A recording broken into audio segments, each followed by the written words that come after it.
properties of a well-written text, as well as the claims and the counterclaims. Good day, everyone. So we will have a meeting to make sure that you are prepared for tomorrow's lesson. So the lesson will be the properties of a well-written text and as well as the claim and counterclaims. Is that okay? Yes, that's okay. So what do you think is the first property of a well-written text? Ma'am, organization as well as coherence and cohesion. The organization of a text is essential to the meaning it conveys. Its meaning would be more easily understood by the readers if the ideas presented in the text are organized. The writing must be cohesive and coherent. All of the supporting ideas are related to the main idea, and the ideas are arranged in a certain logical order. Can you give some example? Yes, ma'am. Potatoes change history, or rather, the lack of potatoes changed history. The Great Famine in Ireland, 1846 to 1849, was partly the result of a potato fungus that destroyed the major food source of the Irish and was particularly devastating to the poor. Food relief from the British was inadequate and came too late. Some estimates place the number of deaths at 750,000, with an equal number of the Irish poor emigrating to Britain, Canada, Australia, and the United States. British economic policy, including the policy of laissez-faire, which argued against state intervention, was partly responsible for the disaster. Among the other culprits were the nature of Irish landholdings, destructive farming methods, and a lack of agricultural diversity. The topic sentence was "Potatoes change history," or rather, the lack of potatoes change history. The following sentences act as the supporting details, tackling how potatoes, or to be specific, potato fungus, caused the Great Famine that happened in Ireland. One of the details that elaborated on the main idea was stating that a potato fungus had destroyed the major food source of the Irish that became particularly devastating to the poor, resulted to the Great Famine in Ireland. One of the biggest details that add up to it was the stated number of deaths caused by the famine, which was 750,000. This, however, was just a specific disaster that happened to one country, which is Ireland, meaning that the main idea, potatoes change history, appeared to be specific only to the history of what happened in Ireland and not to the history of the world in general. The transition words used in the paragraph are the words or, and among. Coherence, or the connection of ideas at the idea level, and cohesion, or the connection of ideas at the sentence level, were both presented in the paragraph well, giving a clear idea of the whole text. So, what do you think is the next property of a well-written text? Sir, I think the second property of a well-written text is the language used. Writers can never underestimate or fail to appreciate their most valuable tool, which is the words. We can consider that the written text is good when it includes smart and appropriate word choices and a well-crafted sentence. In writing, the writer must first identify his or her audience and consider them in the kind of language he or she is about to use. Can you give some example? Yes, sir. Informal language can be used in writing personal text for family, friends, and colleagues, while formal language are used in writing academic, business, or official text. This is to inform you that your book has been rejected by our publishing company, as it was not up to the required standard. In case you would like us to reconsider it, we would suggest you that go over it and make necessary changes. You know that book I wrote? Well, the publishing company rejected it. They thought it was awful, but hey, I did my best I could, and I think it was great. I'm not gonna redo it the way they said I should. Obviously, the first paragraph shows the formal language being used, and on the other hand, the second paragraph uses informal language. In using the formal language, we should not use colloquial words, and we should not use person pronouns in addressing our readers. Also, formal language uses a longer full sentences and perfect grammar. While when using an informal language, writer might use a shorter sentence and usually expressed in a more relaxed way. It is important to use unbiased language for us not to offend a particular group. The text must be free from stereotype of ethnicity, religion, political interest, and social class. Everyone must do his part. people must do their part. Avoid using sexist terminologies. Instead of using him or her or he or she construction, the author might use a plural noun to a non-gendered plural pronoun. The writer must use proper language appropriate to his or her audience. Writers should use familiar, direct, and simple language for a better understanding for his or her readers. The challenges of the position include delivering the program as efficiently as possible in the light of an ever-changing client profile, changes in the federal legislation and resource cutbacks. The challenges of the position involve ensuring the provision of delivery of the program in the most efficient manner possible in the light of an ever-changing client profile, which is impacted on by the adjustment to the programs by changing federal legislation and by the incidence of federal cutbacks and resource allotments. Avoid jargon and unfamiliar acronyms or expressions. This is especially important when you are writing for the public. Even for internal documents, consider using an alternative expression if some of your readers may not know the specialized term.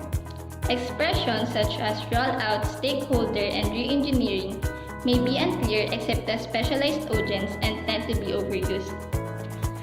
So what do you think is the next property? Ma'am, I think that is mechanics. The proper use of mechanics is important in writing a well-written text because if not used correctly, it can create confusion and misunderstanding of the text to the readers. The use of mechanics is one of the critical components in learning how to write. The mechanics of writing includes the rules of capitalization and punctuation, different spelling conventions, recognizing the spelling, and the use of boldface, italics, and the other line in the given text. Can you give some example? Yes, ma'am, of course. In a little house in Spain lives a girl called Amanda. She has two sisters, Lisa and Sally, and one brother called Fred. Amanda lives in Barcelona in Spain, which is in Europe. She has a pen pal called Brian who lives in England. She likes to write to Brian so she can practice her English. Brian does not know very much Spanish, but he is learning a few words. Amanda would like to go visit Brian in London when she is older. Most of all, she would like to visit New York. Amanda has a small dog called Pete. He is a dachshund. When she takes Pete to the park, she likes to throw him a ball. There is a famous park in Barcelona called Park Güell. The park has houses that look like they come from the Hansel and Gretel story. Amanda and Pete like it very much. On the first paragraph, the property of mechanics is not applied. It made confusion and misunderstanding to the readers.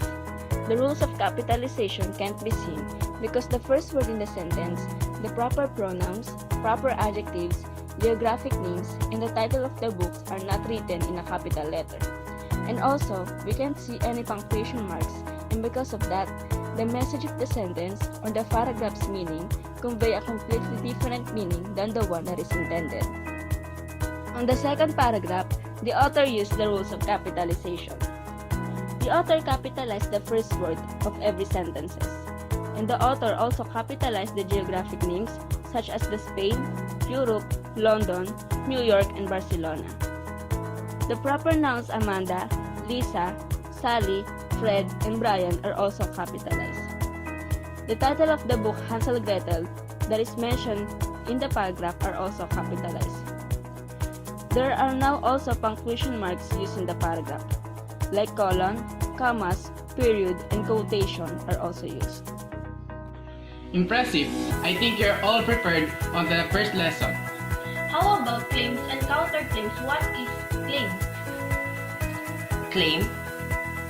A claim is a statement that asserts something to be true. A claim can be either factual or a judgment. Claims can work on their own or in conjunction with other claims to form a larger argument. Can you give some example? Yes, ma'am. Cyberbullying has profound effects on young children. It is an example of a claim because it asserts cyberbullying has effects on young children to be true. This statement is a proposition that can be argued, verified, or disproved. There are three types of claim. what is the first type of claim? Sir, I think it's claim of fact. Claims of fact. At some point, most arguments come down to what is or is not true. Arguments of fact attempt to establish whether or not a specific truth claim happens to be valid. Many times, claims of fact need to go beyond what can be directly observed. Academic claims of fact deal with inference and conclusion. They tend to involve a lot of analysis of evidence. In order to argue a claim of fact, the writer needs to have access both to evidence and to definition of each term that might be used in the arguments. Can you give me an example? Yes, sir. Lumberjacking is an extremely dangerous occupation. This is a claim of fact because it is claiming that lumberjacking is extremely dangerous. That gives definition of what kind of job lumberjacking is. It is also supported by evidences or statistics. Global warming is a threat that must be addressed. This is also a claim of fact because of the researches, created index, and study of the scientist that tries to prove this statement, and also based on what we experience today, we can infer whether we'll oppose or support the given claim.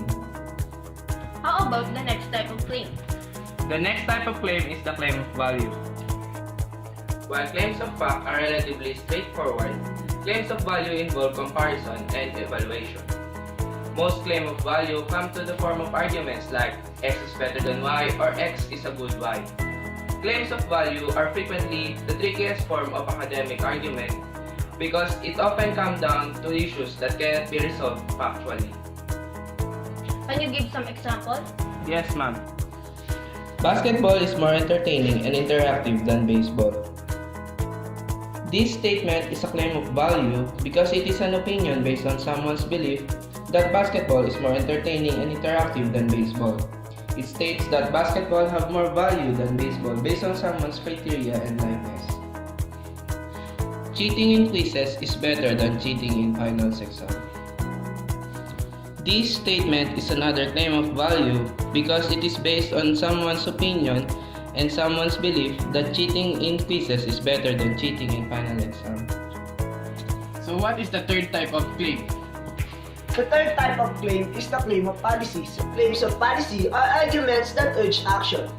Typically, a claim of policy ends up as a relatively straightforward proposition. Basic policy claims are arguments that something should or should not be done.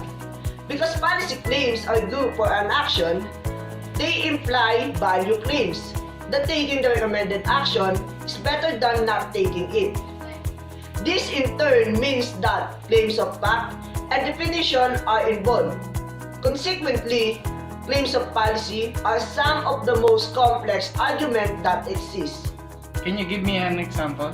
Of course, sir. The death penalty should be abolished because it does nothing to prevent and control crimes. The given claim is an example of a claim of policy because it states a proposal or an action that the death penalty should be abolished and is supported by a valid reason. The age at which people can get a driver's license must be raised to 18. The given claim is an example of a claim of policy because the claim proposes an action that the age of people needed to get a driver's license should be raised to 18. I think you all know the three types of claim. How about counterclaims? What is counterclaim? Counterclaims. After discussing the three different types of claims, we were going to talk about counterclaims. These counterclaims are made up to rebut or also to oppose the claims from different teams. These claims can make some alternative solutions from their accusations. Can you give some examples? Yes, ma'am. We should prepare contract, especially in buying buildings, houses, or residential. We don't really have to prepare a contract because we are just going to pay for it each and every month. This is an example of counterclaim that opposes the claim and prepare an alternative solution for the accusations that you are sued for breaching a contract, and you in turn also file suit against the plaintiff and claim it was really the one who breached the contract.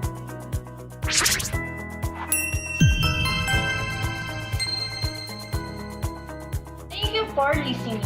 We hope that you've learned something From us, We are expecting that you will apply. or acquired knowledge. the properties of a well-written text in writing. We are also expecting That the lessons you've learned About claims and counterclaims, will help you to improve And build a credible argument.